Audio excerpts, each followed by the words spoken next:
A extradição de uma pessoa é um tema de grande relevância no âmbito do Poder Judiciário brasileiro e que foi trazido à tona recentemente após uma decisão do ministro Alexandre de Moraes do Supremo Tribunal Federal. O ministro determinou a prisão preventiva do jornalista Alan dos Santos e pediu ao Ministério da Justiça o início imediato do processo de extradição do blogueiro que está nos Estados Unidos.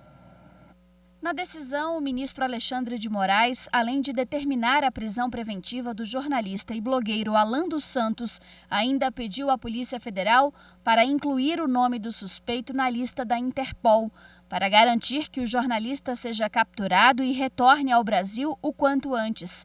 Alan dos Santos deixou o país e foi para os Estados Unidos, depois de ter se tornado alvo de investigações, inclusive em 2 inquéritos no Supremo Tribunal Federal.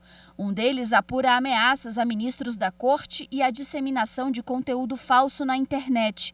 E o outro investiga o financiamento de atos antidemocráticos. No caso da extradição, que é o mais recorrente, nada se tem além do que um pedido feito por um Estado estrangeiro requerendo a entrega de um súdito que está no seu país, no Estado requerido, que está sendo processado por um crime ou está sendo já objeto de uma sentença, de uma execução de uma sentença transitada em julgado. Segundo dados do Supremo Tribunal Federal, desde 1990, a Corte já julgou 1.304 pedidos de extradição, sendo 706 nos últimos 5 anos.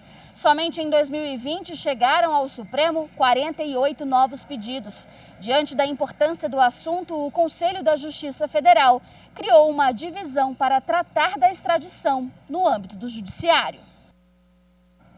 Bom, e esse é o CECINT, que é o Centro de Cooperação Jurídica Internacional da Justiça Federal. Centro esse criado pela minha convidada de hoje, que é a juíza federal Simone Lemos, instrutora de processo criminal no Superior Tribunal de Justiça.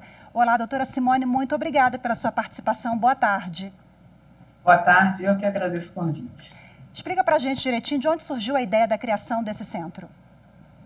Bom, a ideia da criação do centro surgiu enquanto eu assumi a função de secretária-geral do Conselho da Justiça Federal, na gestão do ministro Noronha, que era seu presidente, e teve a sensibilidade de escutar a queixa dos magistrados da falta de estrutura da Justiça Federal para fazer valer as suas decisões no exterior, porque a extradição, por exemplo, nada mais é do que o cumprimento de uma determinação de prisão no exterior. E não somente os processos de extradição, os processos de bloqueio de ativo no exterior, intimação, citação de testemunhas, os juízes estavam muito isolados. E todos os órgãos da justiça criminal possuem os seus centros de cooperação internacional. A Polícia Federal tem a cooperação internacional dela, o Ministério Público Federal também tem a Secretaria de Cooperação.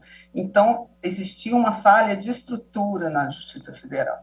O CECINT veio para ser... O CECINT é o Centro de Cooperação Jurídica Internacional da Justiça Federal, para fazer essa ponte, então, entre as decisões dos juízes federais e a autoridade central responsável pelo encaminhamento dessas decisões ao exterior, que é o DRCI, o Departamento de Recuperação de Ativos do Ministério da Justiça, que recebe esses pedidos dos juízes e encaminha para a autoridade central dos outros países para que seja dado cumprimento, então, a essas decisões.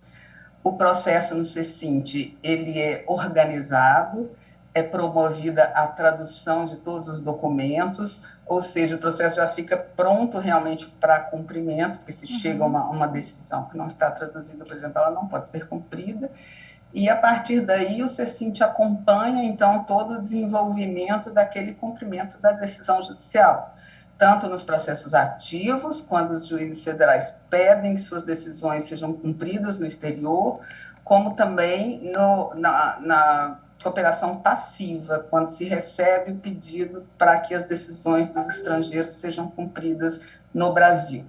Isso facilitou o trabalho do magistrado, mas a gente pode falar também em celeridade do processo?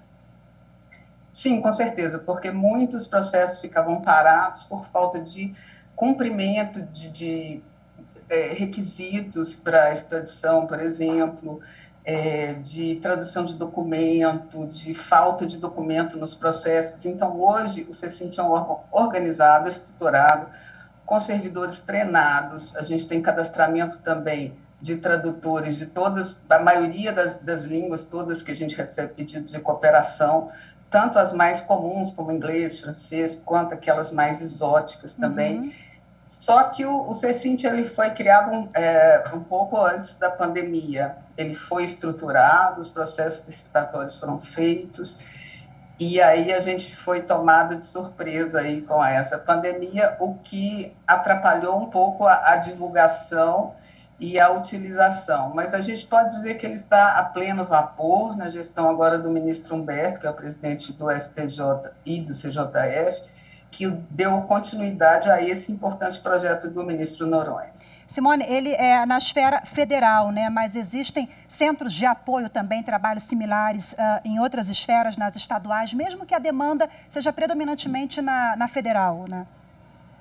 Sim, vários tribunais de justiça também têm os seus centros de cooperação jurídica internacional. Entre eles, na época que eu fiz a pesquisa, eu encontrei o Tribunal de Justiça de São Paulo, o Tribunal de Justiça do Paraná, enfim, que dão o suporte aos juízes que são a eles vinculados para cumprimento de suas determinações no exterior. Já o CECINT, como dito, trabalha para os 5 tribunais regionais federais e todos os juízes vinculados a esses 5 tribunais federais, no cumprimento de suas decisões.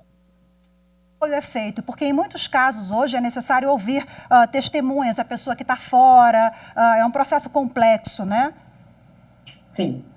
Da mesma forma, a oitiva, a intimação de testemunhas, como eu disse, o bloqueio de ativos no exterior, todo tipo de determinação que é dada por um juiz federal, que exige cumprimento no exterior, a gente tem esse apoio, então, do nosso Centro de Cooperação Internacional, que repassa todo o processo já organizado, já traduzido para a autoridade central, para que seja dado andamento, então, no exterior. Essa é a importância do CECINT, é servir de ponte com a autoridade central.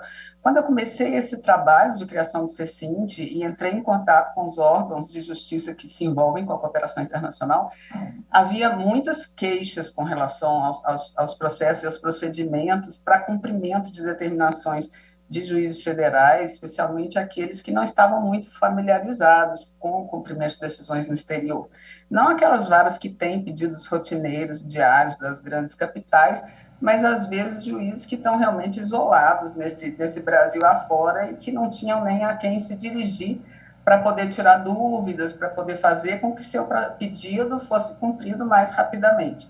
E hoje em dia isso é possível. O juiz acessa a página do Conselho da Justiça Federal, existe um íconezinho chamado CECINT, Centro de Cooperação Internacional, que tem uma plataforma chamada Coopera. Essa plataforma recebe todos os documentos em forma eletrônica, tanto o pedido quanto as decisões e as provas que se encontram no processo que precisam acompanhar a decisão.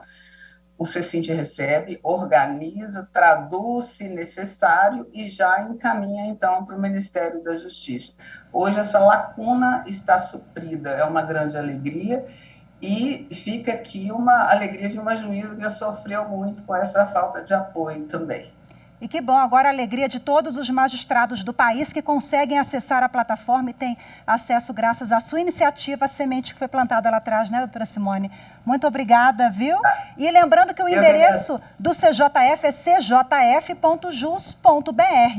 Esse passo a passo que a senhora deu, né? Exato. E o e-mail do CECINT também é cecint@cjf.jus.br. A diretora atual é a doutora Márcia Hoffmann. E o telefone é Brasília, 3022 7057 ou 7053. E ela seguramente dará andamento a todos os pedidos e as informações que forem necessárias aos juízes federais. Muito obrigada pela entrevista, doutora Simone Lemos. Boa tarde e até a próxima. Eu que agradeço. Boa tarde.